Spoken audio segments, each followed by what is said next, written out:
I never know at what point it actually goes live.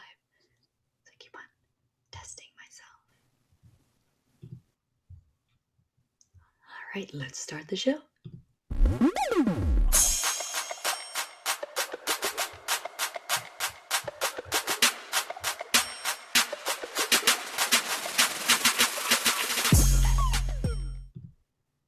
I don't know if I heard any like reverberation from my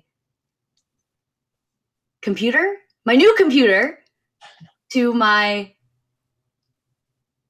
microphone. I'm having trouble with words today. Did you hear that? Did you hear an echo?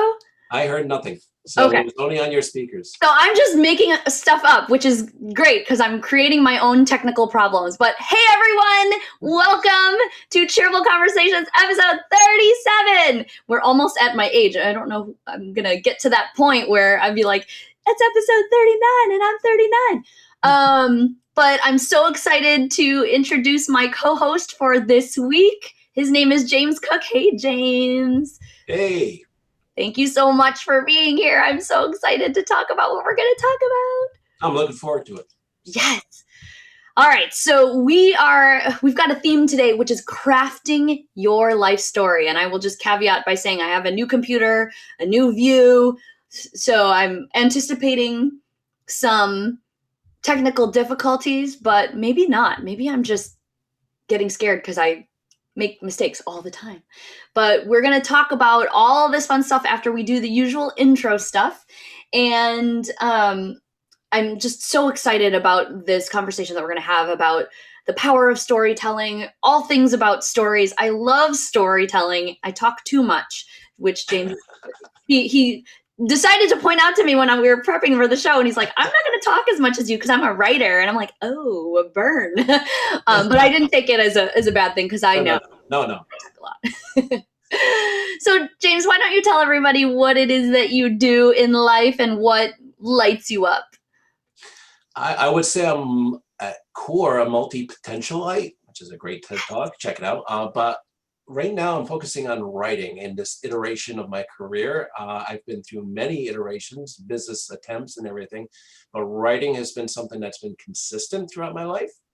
And I'd love to go into that a little more, but right now I am working for roundtable companies. For them, I am what am I for them? See, I write at a max speed of 60 words per minute, which is a lot slower than I speak. So speaking is not my strength. So I'm a writing coach. I am a ghostwriter. I'm a content developer. And I am a brand storyteller. And on top of that, I'm also starting a copywriting business, working on some of the marketing skills I've acquired over the decades. Yes, that's awesome. I might need to talk to you then about that because absolutely. It's funny because when you were telling me, I was like thinking about copy editing, and then you're like, oh, I don't do editing. And I was like, yeah, you don't. And then I was like, wait, because you said copywriting, and now that just hit me. So yes. It's a Wednesday today. It's just every day for me because I'm like, we're halfway there.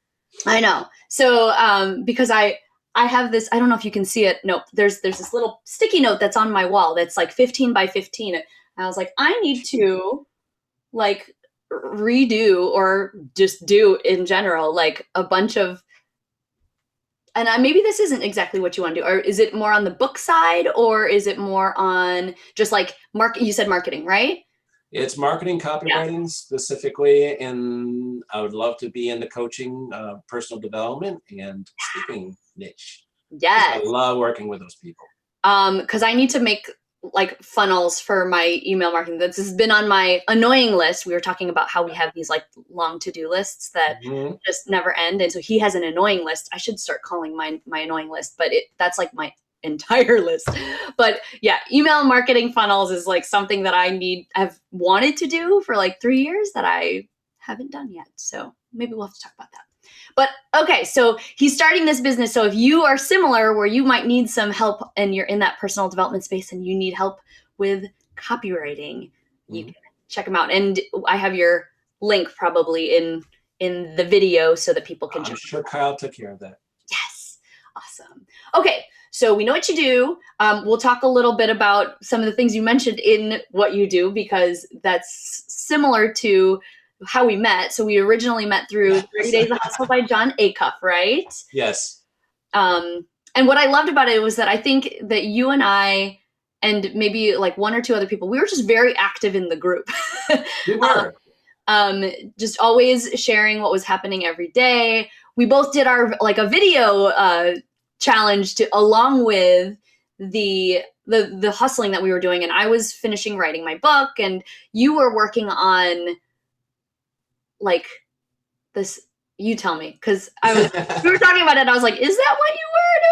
And my brain. It was during my searching period when I was trying to figure out what I wanted to be when I grew up. And one of the iterations is like, well, I'm kind of a neat freak. I love cleaning. I love finding the best ways to do things, and I love systems. So let's try the Clean Mind.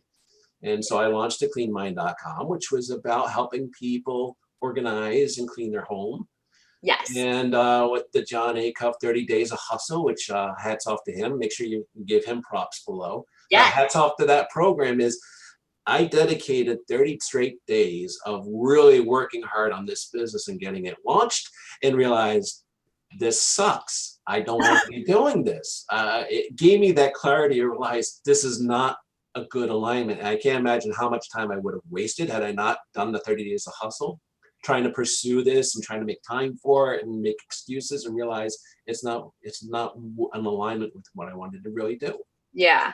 And it's so weird because I feel like I knew that this wasn't like, it was kind of like that's interesting that you're, that's what you're doing. Not, I wasn't judging, but I was like, but I felt like there was something else that was like more your speed, or more you than what I was seeing. And I know that you talked about writing throughout that process, but it just was so interesting that I was like, we'll see. And then, we talk however long later, and you're like, yep, I'm done with that. But like, I'm going into writing. I was like, this is exactly where you need to be. That makes so much more sense. And, but sometimes we have to kind of zigzag to get to where we need to go. So your coaching senses were tingling and saying, I'm not sure about that.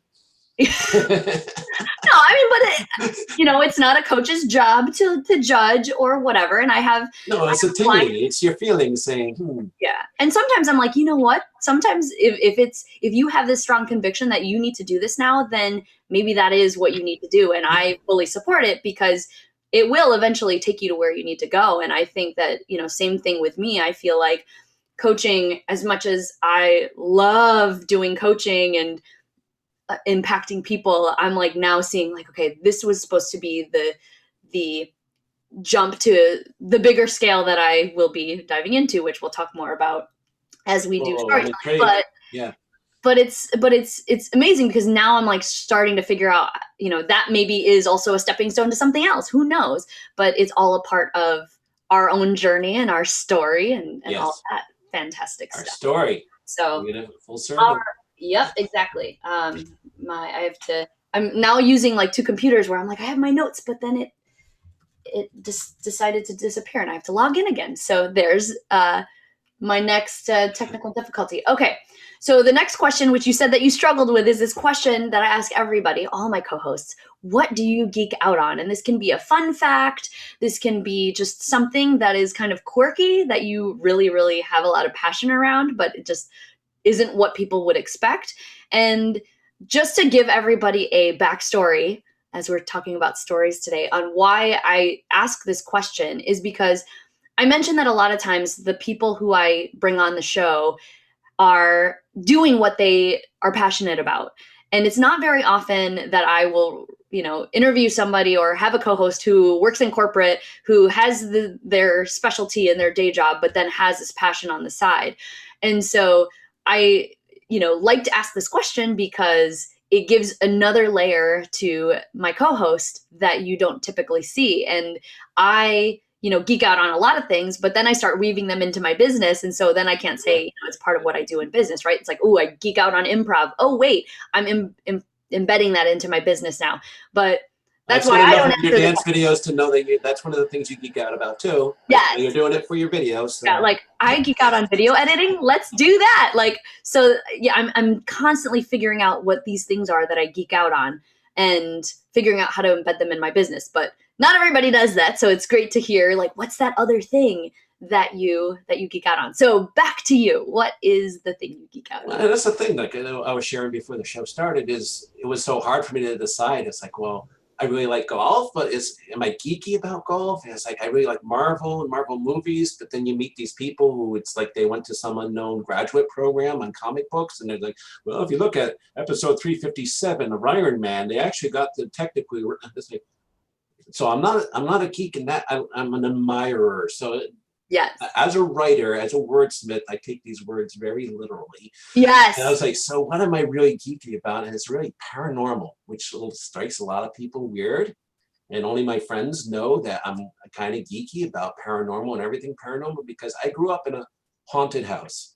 And if there's any skeptics watching, and I have a few friends who are like, really? I was like, I'd be the same way if I hadn't grown up in this haunted house and experienced what not only I experienced, but people who had no idea it was haunted came in and said, well, what the hell was that? And I was like, well, yeah, welcome to our life.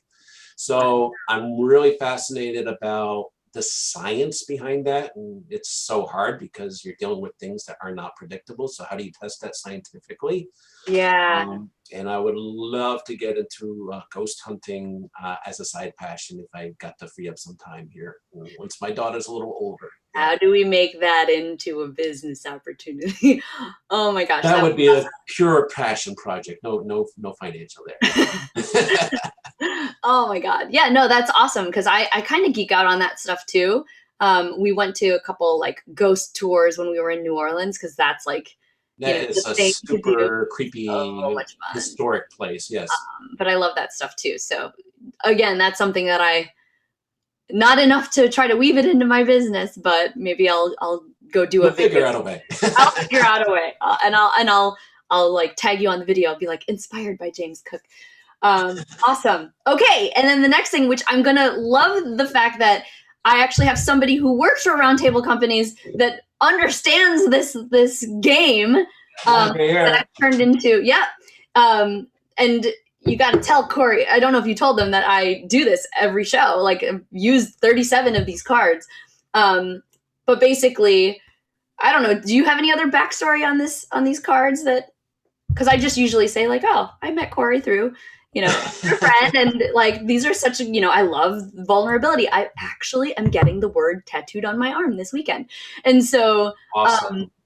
Yeah, so I just love the concept of the game. I'm like, let me buy this and let me use it. And so I'm going to use it until I run out of cards on the show.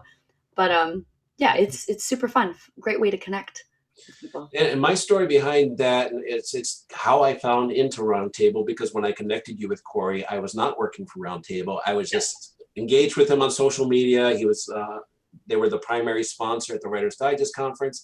And I thought he was just a really cool guy. I really liked what he was doing. And I was like, wait a second, he lives a town over from April. And these two need to meet. They're on a similar wavelength. So I connected you. How I got into this game and how I got more into Roundtable is we had two choices on Saturday night. There was a cocktail reception that was part of the main event. And then Corey did the Vulnerability is Sexy game in a small offshoot room. And it's like, I'm an introvert. I still deal with a lot of anxiety. Do I go into a crowd of people where I'm afraid of being judged? Or do I go over here where everyone's going to feel vulnerable? I'm going to go over where I feel like we're all on the same page. Yes, I love that. And I had a couple vodka martinis, which helped me be even a little more vulnerable, but not to an obnoxious level of it. But it was just an incredible game. It's just an incredible game. I've played it with friends. I've played it with the family, and it's always interesting. And now as a company, which is surprising, we haven't done it before, but we have Wednesdays are sexy in base camp. We post it out, people share, we pick a question at random, and we get to play it. We get to play it as a family. Do that. I mean, we do this in my program, the Accountability Success Circle too. I have all these random cards. I've got this like set of tarot cards, but it's called the Rebel deck. So it's kind of crass and fun. And we're like, how does this apply to what we're doing today? And then, we'll do some of these questions as well. So, I mean, I've never actually played it as the game, so there's a lot of cards that I can't even use because it's not like pass the card to whoever, but I definitely need to actually play the game. I just haven't been in a situation where it's just adults and like we don't have the kids distracting, but I'm going to do this at one point too. but then I'm like, oh, I don't want to mess up this thing. So I might have to go through all of these cards before I can actually play it. But it's serving great purpose, and I'm getting a lot of value out of them. Yeah, So, absolutely. okay, so you're gonna have to pick. My whole deal is that I pick a card that I haven't picked yet out of one of the three categories that makes sense. So it's the break the ice, get vulnerable, or laugh a little. And I realize that laugh a little sometimes are like action cards. So I'll pick a second one if it's not a question. But which category would you like, sir? Well, I'll tell you that of the four values we have at Roundtable, one of them is vulnerability, and I'm on the culture and committee, and that is my value. So let's get vulnerable. All right. Okay, here's the question as it focuses. In what way are you not a good friend? That's actually easy. That is actually an easy question for me to answer. To be completely honest, sometimes I get so wrapped up and task focused, I don't maintain my relationships as well as I would like. So I've been really mindful this year at getting better at that. Texting friends saying, hey, I know you got this going on. How did things turn out? But it's something I have to consciously do. Otherwise, I'll keep my head down and just keep working or focusing on whatever I'm doing. Yeah, this is interesting because now that you're saying that, I figured out my answer because I was like, I know that there's something, but what is it? And I've been working on it as well the last few years. And I think it started with the whole coaching thing when, one of my biggest struggles has always been that I give too much. So I would say that I baby my friends. Big time. I enable them to let me do all the work. I make life easy for them. And so there's like the people pleasing, all of those things that kind of wrap up into it. But then has left me with this like expectation of nobody ever does what I do. And maybe a little resentment. So there was resentment. And then I was like, you know what? So, I mean, it was this process of like, okay, I need to baby myself. So that's where the self-care comes in. And then also figuring out, okay, how can I train all my friends now to, give me a little, or at least not baby them so much. And so I think that the quality of my relationships has changed in the sense that, I used to have like best friends where it was just like everything. I just poured my heart into those relationships, and like everybody else was kind of very surface level because I go deep, with those like select few. But now I just go deep with everyone. But then I also am just kind of like, if you really want something, you need to like kind of initiate it, because that's kind of what I do anyway. So I'm making things easy for people by saying like, okay, I'm going to initiate a family game night. If you want to come, you can come, and I'll just continue to remind you, but that's going to be my thing. But if you want to get together with me, I'm not going to sit here and like follow up with you until you make plans with me, because that's what I used to do. It was like, hey, when are we getting together? And then a week would go by and like I was like spot on with follow up, like almost annoying, right? And then I was just getting sick of doing that. And so I think people have noticed that I've shifted a little, and so it kind of makes me feel bad. But at the same time, I know that it's like a relationship is give and take, right? If you're gonna give a certain amount and you're not gonna get, at least something back, then that's not a real connected relationship. And I don't want to be in the space of having those types of relationships in my life anymore. Not that I'm judging those people and saying I don't like them, but it's more of the fact that, I want people who are going to be able to give back to me at least even a little bit, not maybe to the sense of that I do, because I always try to like one up my friends, which is I should stop doing. But it's definitely something that I know that I've struggled with, that I'm actively trying to shift. So cool. That was a good question after I was like, ooh, let's talk about something negative. Great. Awesome. I always feel like I pick the right question for the person that I have on the show. All right, one more thing before we start talking about storytelling, because we've just having so much time talking and telling stories before we actually talk about storytelling. Yes. Last thing is cheerful news. So this is the opportunity for us to find positive energy in stories that either we have that we own on our own, or that we've experienced, or that we know that is happening in our community, or just is happening in the world, and pushing that energy and continuing to spread it, because we need more positivity in this world. And we each pull a article or a story. And do you want to go first? Do you want me to go first? Yeah, am I supposed to read it, or?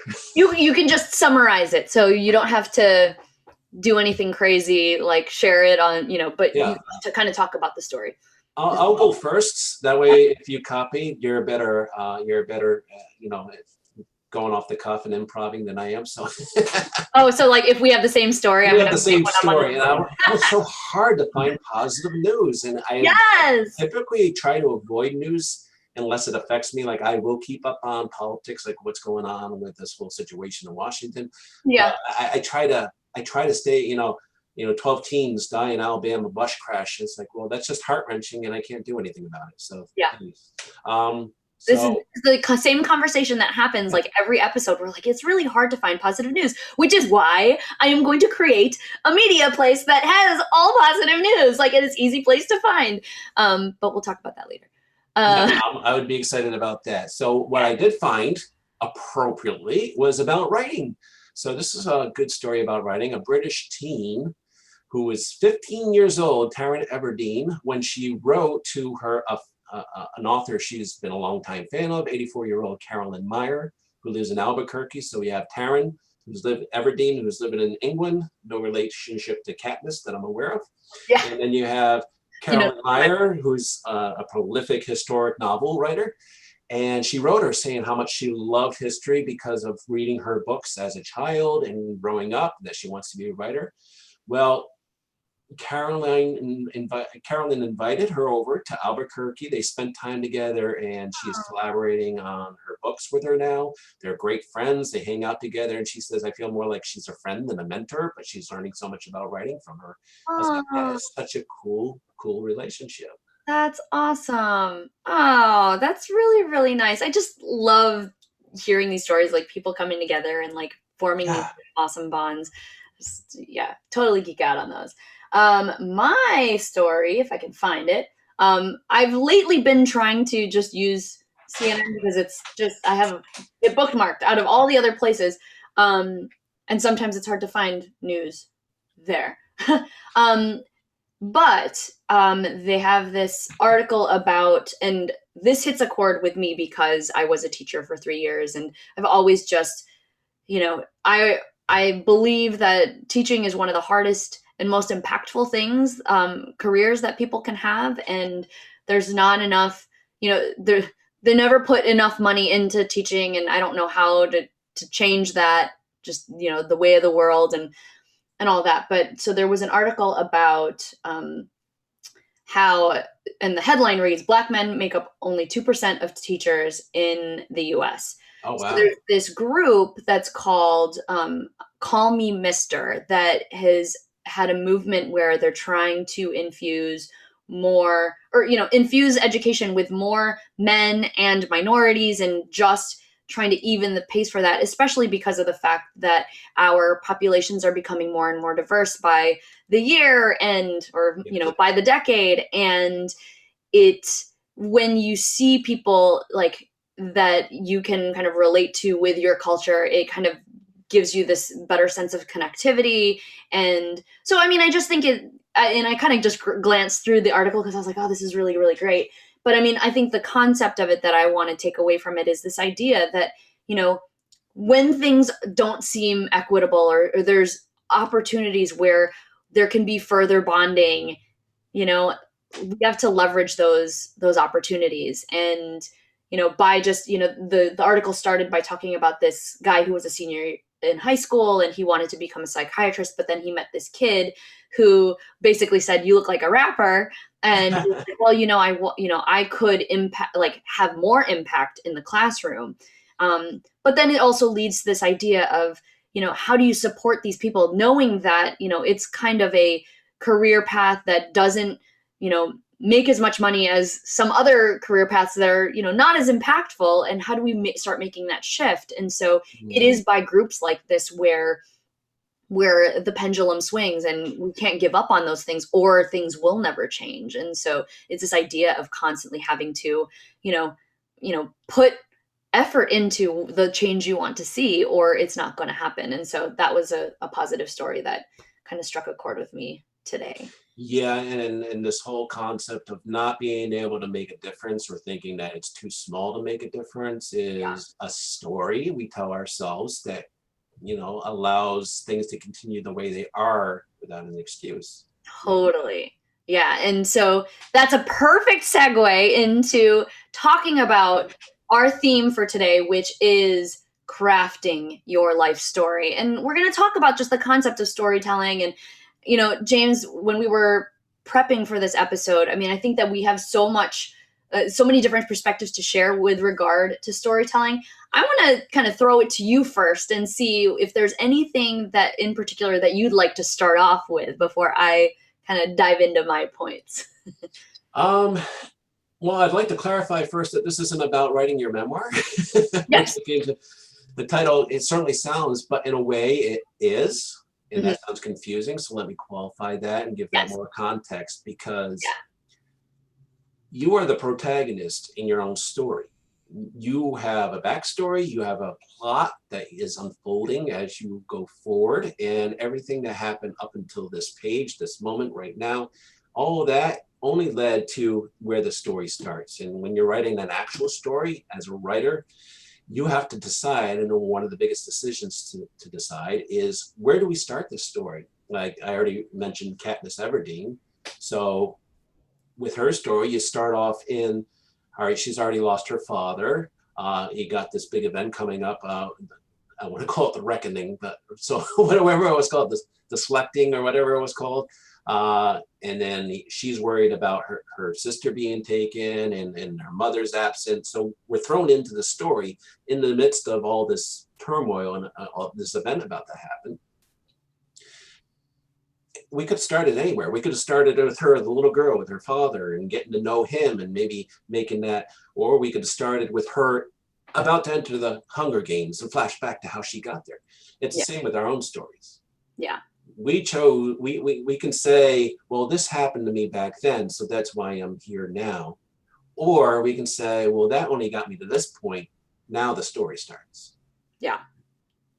So it's always, like, there's always stories happening. And what I love about like just life being a story is that there's so many backstories and side stories and things that are going on as we're crafting this. And I think when we first talked about just this idea of, and I knew it was going to go this direction with you, with story and storytelling and all of that.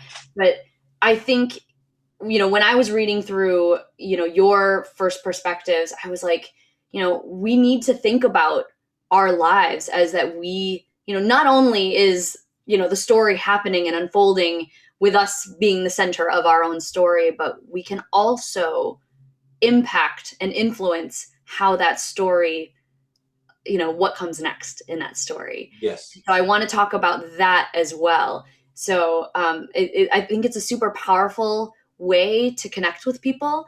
But when you think about just even a story, like your own story, like this is a great way to really get in tune to yourself. Mhm. And I did a talk earlier this year, it was just so interesting because in that talk, I kind of ended with this idea of like, you know, I basically started by telling people like I was trying to figure out what I was going to talk about in this talk. And I was like flipping through my camera roll on my phone. And I was realizing that, I have like five or, pretty much my entire 30s on my camera roll right now. Yeah. And, it was my birthday the day that I did the talk. And I was like, let me just kind of share with you what I found in that 10 years and how, and it was just like ups and downs and all of these things. And each year kind of had a theme to the point where now these last few years, I've been creating the themes preemptively and then living them out, which is like so bizarre because I never did that before. I was just kind of letting the story happen, but now I'm actually actively crafting it. And I ended the talk saying, you have a story that is that is hidden in your camera roll, and it's there to teach you lessons. It's there to help you inform your next steps. So take a moment and like flip through your camera roll. What do you see? What, like almost kind of giving people that opportunity and that permission Yeah, to reflect on their own story. And I'm like, you don't need to listen to the data that's out there that says 76% of people blah blah blah, or because that's not part of your story. That's a collection of a bunch of people's stories, but is that yours? And right, I think, one of the first points that I talked about when I was thinking about what we could talk about is this idea that, sometimes people make decisions on data, collective data. Like it shows, studies show that this is what happens, so this is what you should do, which is fine. But then I'm one of those types of people, similar to you. I'm a multi-potentialite. I kind of don't feel like I fit in anywhere because I fit in everywhere. right. And so how do I connect to a data point that somebody else like collected by like a mass of people that I don't feel like I fit in? And that's when I start to need to look at my own story as the data points to figure out how I'm going to make decisions. And so there's kind of a parallel between storytelling and data, but it's almost how you use it. You, of course, data is important. Those trends can inform us and kind of lean us toward a way. But what happens when you start feeling like you don't fit that data set? Then what do you do? And I feel like storytelling is kind of the answer. Do you agree, disagree? I think it's a little bit of both, and I think you hit on the nail on the head as far as looking at data sets and how it relates to you individually and you as a business. And I think one of the, because I've been evolving this idea of everything is story. Everything is story. Yeah. I will, that might be on my gravestone. Everything is story, Yeah. because that's how our minds work. Mm-hmm.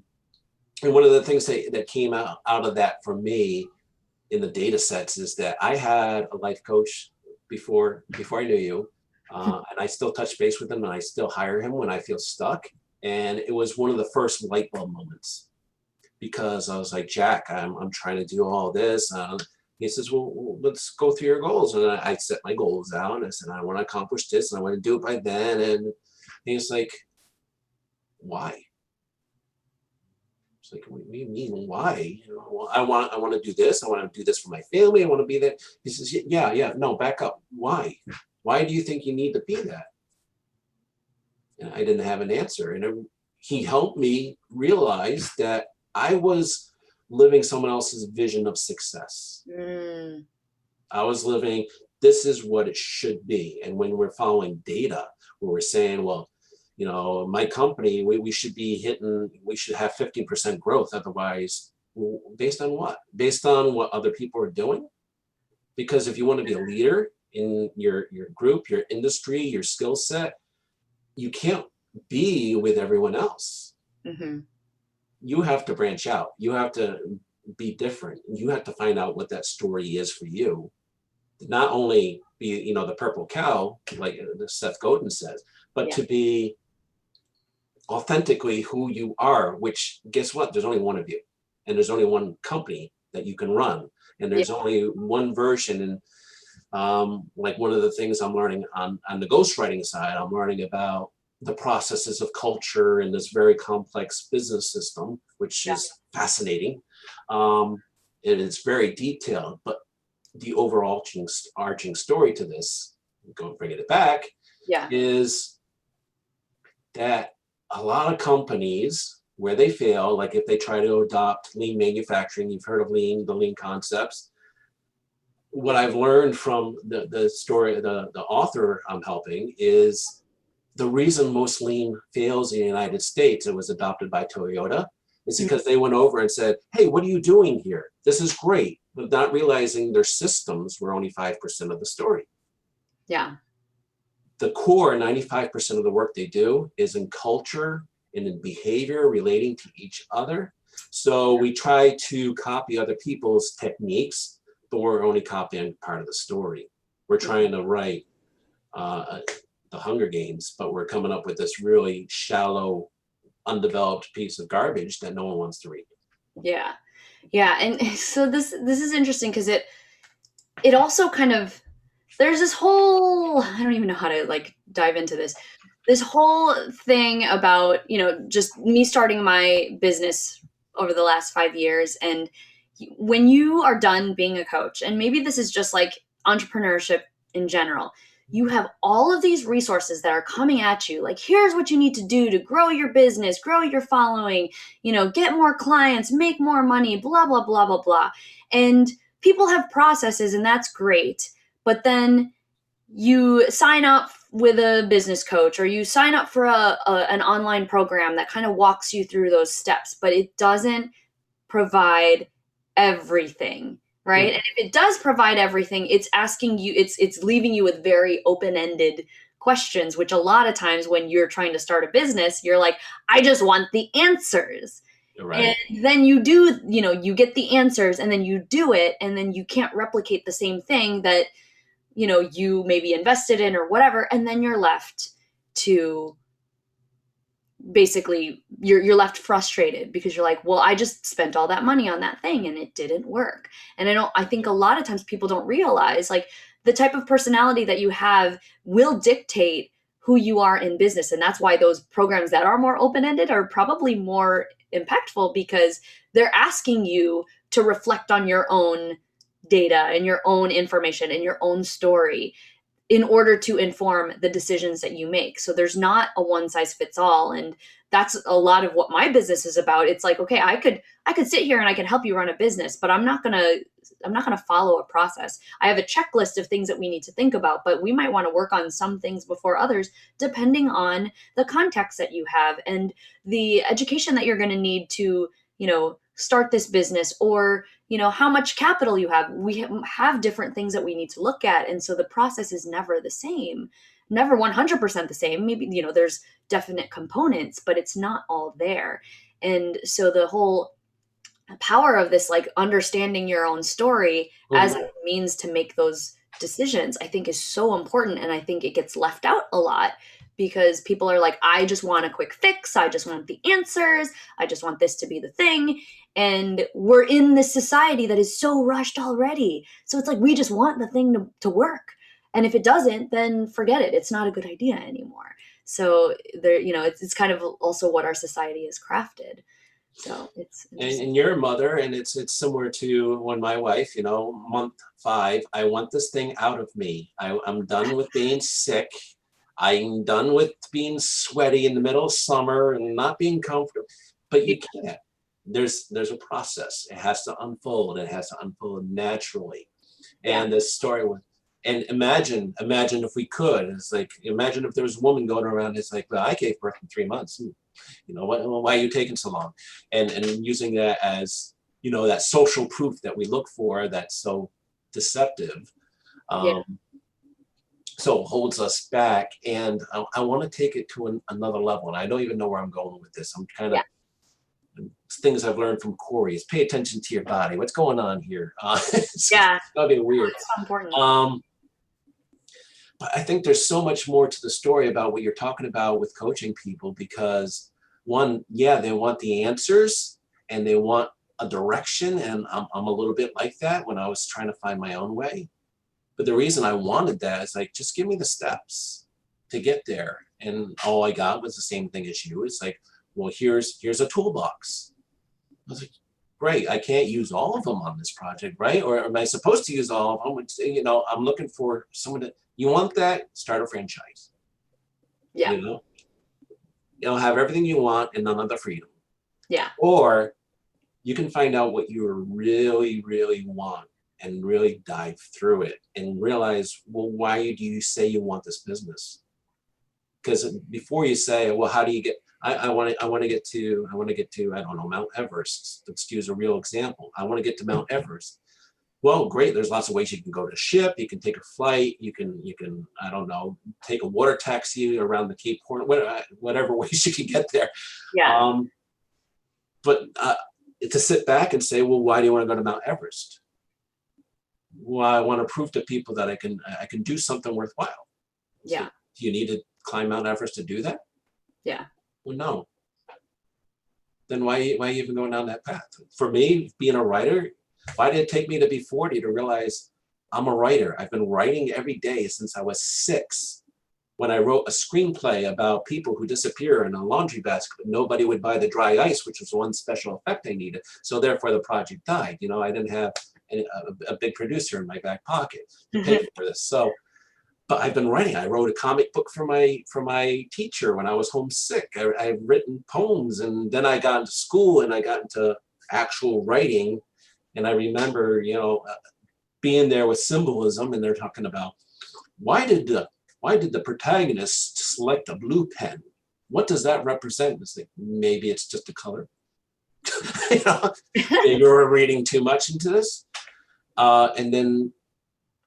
And realizing that there's this thread of all of a sudden lights going on, and all of a sudden I'm realizing I really like this, but if you can't be a Jodi Picoult, story I was telling myself, if you can't be a Stephen King, a James Patterson, if you can't be somebody big, then there's no money in it.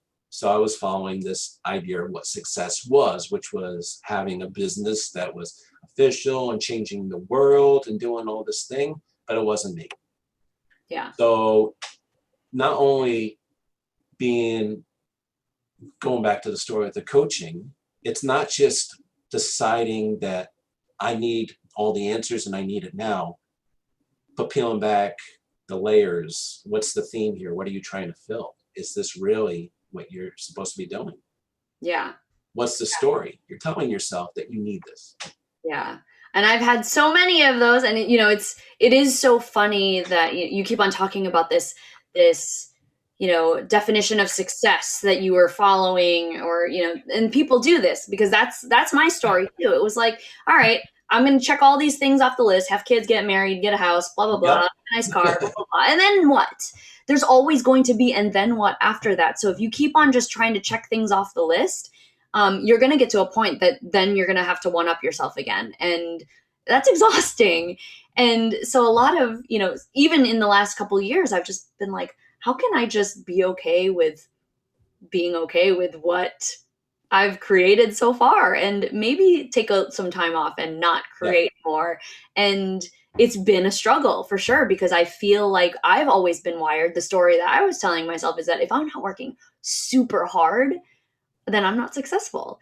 And Yes. then I'm not going to make money, or then I'm not. And I think to this day, it's still a story that kind of eats at me. And I've talked about this in multiple episodes where I'm like, I'm having so much fun. And, you know, I have this wealth of like happiness and fulfillment and all this stuff. And financially, I'm doing really, really well, but it's like not like solely like I'm not somebody who you know, in any stage of my career so far would be able to have the lifestyle that I have. Mm-hmm. With the money that I'm making through the Cheerful Mind. It's just a reality of it. And it makes decent money, but it's not like, you know, I wouldn't be traveling 16 times a year and all that stuff. And I attribute that to my husband, who has a great job. And so that's, you know, people might look at this and be like, okay, you know, what is she doing? But there's other backstories that, you know, you have to put all together to see how I'm making this life, the life that I'm living right now. But feeling this, you know, this pressure of society and having to live up to certain things has always been a story that I've been trying to fight, because I just, you know, and a lot of what we see in media and the things that are happening, like, you don't know. And I always call this to the Kardashians, because there are these people that are like super famous for just creating this empire out of like their lives. But I think it's brilliant, even though, you know, whatever people think about them. But I'm just fascinated with the way that they've kind of grown their empire. But, you know, you don't know all the things that are happening in that backstory that are actually, that have to go into the production that they've got on TV or whatever. You know what I mean? There's so much more that's going on. And, you know, there's probably also a lot of confidence in whatever it is they're doing. There's just so much that like you almost can't even replicate that. You have to kind of look at it from your perspective of, you know, okay, if you want to aspire to do something like that one day, how are you going to do it? But how are you going to do it on your terms, right?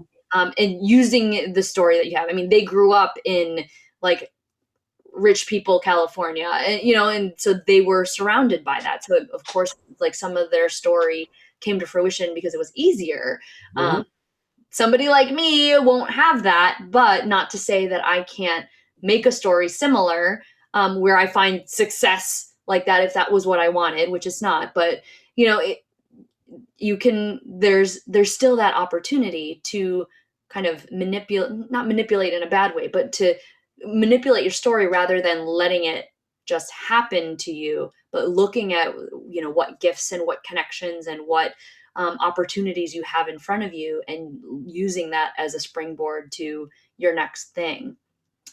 So there's just so much that can be held in the power of our past stories, but then we can also shape that into how we determine what's next, right? So It's powerful too, because then you have to decide, well, what is next? What is the next story for us? And when crafting a fiction story, one of the things you have to look at is, I mean, the primary plot driver, unless you're writing very something esoteric or literary that yeah, ends on a, well, what was that? And look for the art in it.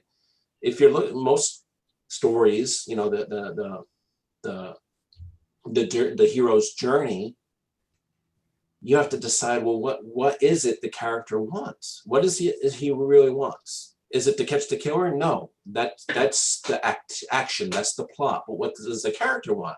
Does he want to catch the killer? Yes, but he's also dealing with struggling. And like I'm thinking of Stephen James's novels, who I love.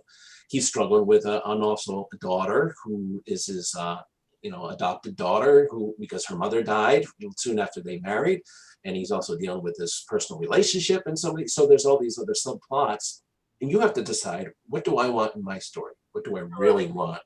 And you use the word, and I felt a visceral reaction as soon as she said it, success, because I've had such an idea of what this word means.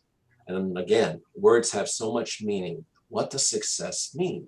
yeah, And right now, anybody watching has a different image, a totally different image. For some, it's my daughter's healthy and she's successful as an adult woman. yeah. For others, it's I've made $5 million. I'm on a yacht, and it's a small yacht, 30 footers, and whatever. Yeah, They all have our different concepts of what success means, totally. Like, and where does that I've got come from? 50 million followers on Instagram. Like, that's Right. like, Was it about a year ago? This girl said something, and Instagram blew up on her, and she had an emotional breakdown because she was losing all her followers because she didn't want to get a real job. And that was her image of success. yeah, And where do we get our definition of success? Well, I want to be successful. And so much of it, you brought the Kardashians into it. It's like, yeah, love them or hate them. I'm more on the I don't like them, but you have to respect that they don't define their lives based on what other people want. Other yeah, people are basing their lives on them. yeah, So who's in control? They are. And we all, that's the lesson we should take from the Kardashians is, totally.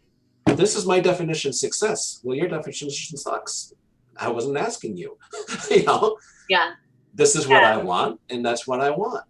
And yeah, I'll be happy. I'll be happy in the pursuit of that, not when I get it. I'll be happy in the journey that I follow to get there. totally. Yeah, I mean, it's kind of crazy, and maybe someday part of my life story will be a way to put more things out in the media that are inspirational and more real. But we'll see.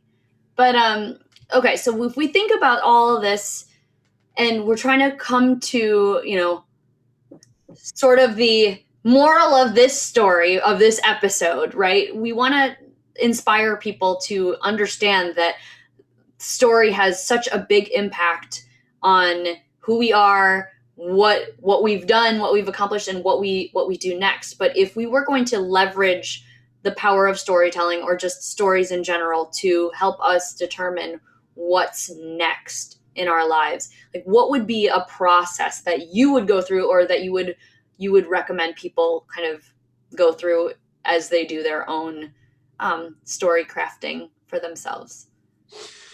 Well, it's been said over and over again, but start off realizing that today is day one. Today is page one. regardless of what happened before. That's just a story, and it doesn't really exist except in your memory. I mean, you can use that in writing, especially when you're writing nonfiction, when you can't change the story that actually happened. You can change the meaning of what happened, Okay. why people chose the path they did. So you can use, people have been through some god awful things. You can take somebody who's been through abusive relationship, rape, or some sort of debilitating, they lost their house in a major storm, and it could be the beginning of the end for them. You know, they drank themselves to death, and this is where that story started. Or it could be that's when they realized that stuff wasn't really important to them, and they decided, I'm going to be stronger. I'm going to make sure that this doesn't happen to anybody else ever again. And now all of a sudden they've given empowerment to that meaning. So if I'm talking about rewriting my story, which I am, my story is unfolding. I'm still dealing with all this crap. I almost swore. I don't know if we can swear on this. You can. You can. All the shit that's still bubbling up in me, and still processing it through it as a 40-something-year-old. We'll say my age, but the story is still unfolding. So it's deciding what's next. And when I'm really writing, when I'm writing fiction, when I'm writing my novel, I have an idea for what the end is. I'm what's called a pantser in writing vernacular. There's people who plot out every single detail. Let's see where this goes. Mm-hmm. And I think that's the approach you need to have in life. Yes, you can have objectives, but sometimes you paint yourself into a corner. If you really think you want that job, like I had, I'm all over the place. It's that's the side effect of being a pantser. So I had a boss back in my corporate job. I was working my way up. I was a sales account manager. And one day he said, well, I want you to take on this responsibility. He says, because as I move up, I think you could take this job, because the company was growing. We needed more positions. And I looked at his job, and he was working 60 hours a week plus. He was never home with his kids. He made a decent income, but money was never really a huge motivator for me. And then he was getting flack from all sides, every department, lots of interdepartmental fighting. And I was like, do I really want that? Yeah. So that's step one. Why do you want what you want? And is it what you really want? Yeah. So when you look forward at your story and what you want your story to be, if you could rewrite it right now, is start with, is everything I want? Why do I want a corner office? Why do I want a big business? If that's something that really excites you, great. But when I was looking at, well, I could start this business, I could bring on a team, and these were things I was considering, I realized I like being alone in a home and, being able to work in my bathrobe at 7 a.m. And so guess what? The lifestyle I wanted, like for a while in my teens, I wanted to be a PGA Tour golfer. And I was really pursuing that. And then I realized, one, I want a family. Two, I really don't like traveling all the time. And that's what they do. Yeah. So even if I were successful in that, is that really what I wanted? I was like, no. Why did I want it? I wanted it because I wanted to impact people. I wanted to have a platform because I like impacting people. And I realized there's so many ways to do that. So that's the second thing. One, realize, why do you want what you want? The second thing is it the only way to achieve what you really want? Yes. 100%. Because there's multiple ways. You're a teacher. You probably had a passion for teaching. I find that teachers either settle for teaching or they have an absolute passion for connecting with kids, bringing them up, having a positive difference in some kids' lives. Yeah. But guess what? The framework of the public education system, we won't bring this down. I guess this is a cheerful conversation. No, that's fine. It limits those people. Yeah. The system really, really robs the people of spirit. It brings in bureaucracy. So people who are trained as a teacher, is that the only thing they can do? No, they can coach. They can do professional training. They can do retreats with people who are actually eager to learn what they want. They can tutor. There's so many things that you can do that connect them. That brings more money to teachers. There's so many different ways that you can impact that. It's just a matter of, which direction do you want to take that? And I think, you hit the nail right on the head there with just this idea that there are multiple ways to accomplish whatever the success is, that, and it doesn't need to mean that you need to pigeonhole yourself into one. You could make progress in a bunch of different areas as long as it's in alignment with your why and why you want to do Yes. it in the first place. And I think about, if I had to write page one of my current story, if I'm starting over here, I'm going into this weekend doing my annual planning, because October is the month that I always do it, and for at least for the last 5 years. And I'm going to sit there and say, what do I want to be able to say by the end of 2020? And I'll have all of that, I'll have much more clarity next week when I talk about this, or, when I have conversations, if we were going to have this show a week from now. But, last year I was like, I don't like the relationship I have with the word wealth. I was crying, Yeah. like, I think a year ago, I was crying about the fact that I just wasn't making enough money, or making the money that I wanted to make. Um, Mm. and I like did this very publicly in a video, and that was part of the realization that I'm like, financially, like, very, very comfortable, but like I'm putting so much pressure on myself to make a certain amount of money in my business. Why is that, and why do I feel so much guilt? And so this year has been, trying to attack this guilt that I've had. And I've been able, like, I have a different definition of wealth now, and I knew that, wealth wasn't just about the money. It was about the wealth of abundant time, which I never had because I was always doing the Yes. next thing. And so, my coach was like, why are you, like, if you had to look at yourself, April, as a case study, and I still have this up on my board right over my computer, it says, like, what's holding me back from making the money I want? And it was like the biggest thing so far has been time.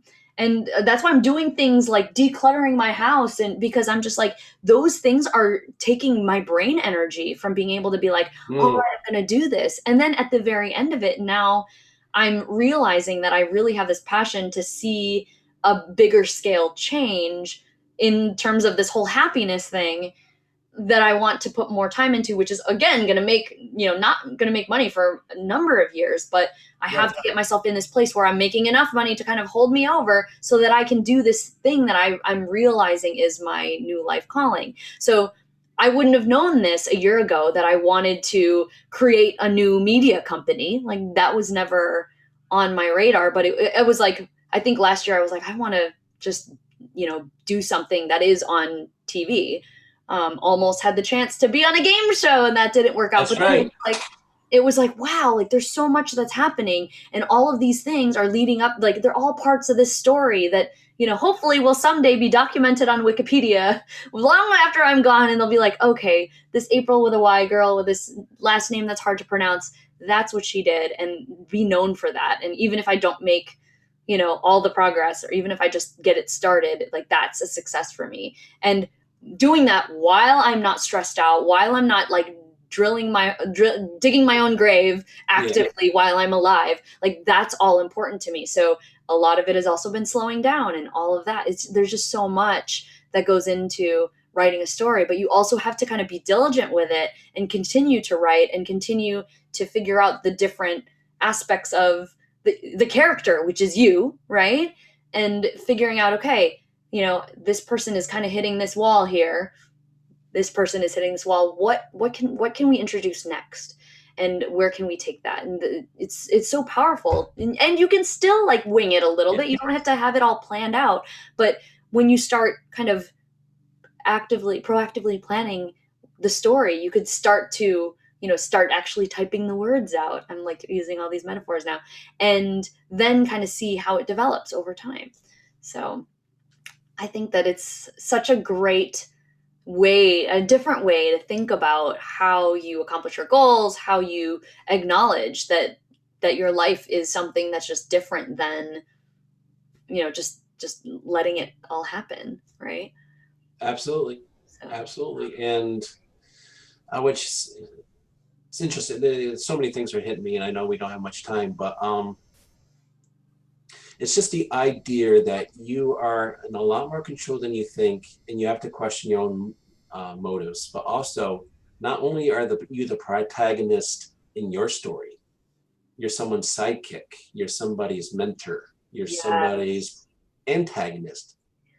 As much as we try not to be, Yeah. indirectly, we are somebody's antagonist in Hmm. someone else's story. We're the star of our show. We're the side character actor in someone else's. Yeah. And realize that we're touching all these stories. And Yeah. where is it leading? Who knows? How we relate to things, but is it useful? I think everything is useful to realize that everything we do is telling ourselves a story. And that's one of the things I've learned, um, is to be aware of the stories we are telling ourselves in the moment when we're feeling stressed out, when we're feeling like we're fighting, or Oh, I think you said you were fighting the guilt. It's like, well, why are you fighting the guilt? Why don't you just love the guilt and realize it's part of you? And what is it trying to tell you? You know, and ask yourself, what is the story I'm telling myself here? yeah. Because everything's a story. Because that's how our minds work. We already touched on it, but I want to drive that point home to anybody who's watching. Yeah. Here's proof that everything is a story, and that's how your mind works. Okay. Do you remember the exact moment when you understood binomials or polynomials in algebra? Do you remember that exact day? I don't remember the Probably exact day. not. I can do those things in my sleep. Those are like my happy place, doing math algebra Do you problems. remember the exact moment? Because I don't, but I do remember that Gregor Mendel was the father of genetics. And the only reason I remember that Gregor Mendel was the father of modern genetics is because when the biology teacher went to say his name, she said Grendel Mendel. Ah, And it was so funny, and she laughed at herself that it became a story. I love that. And stories are memorable because our brains, that's how we process Now I'm information. gonna remember that. I'll be like, next time I see you, I'll be like, Grendel Mendel. I don't know what that means, but Did I say biography or biology? I'm still in the writing mode. I think I might have said biography, but biology. I think it's biology. Okay. I'm good for a good malaprop every now and then. Yeah. No, I run my mouth a lot and say a lot of the wrong things too. So I got the copywriting and copy editing mixed in my brain, and I wasn't even saying anything. Everybody does that. You are Everybody definitely not does. alone. All right. Oh my God, this has been such a great conversation. I always feel like at the end, I'm like, I could just continue to talk about this more, but it's so great to like hear all of this amazing insight that you've shared, and like I can definitely tell that storytelling and writing is like definitely your wheelhouse. And I like to end every show with one question, and I didn't have any questions that were related to storytelling from my audience. This is my Ask April Anything, and people can Yep. all submit questions whenever they like. But just because of the fact that we came together through 30 Days of Hustle, and that was all about like, you know, really focusing and planning and like getting stuff done. So the question that I pulled for us today to end on is, how do you prioritize effectively? That one I'm still struggling with my story, but what I struggle with prioritizing, I have to do it when I'm feeling overwhelmed and when I feel like there's way too much stuff here to get done in the time period it needs to get done.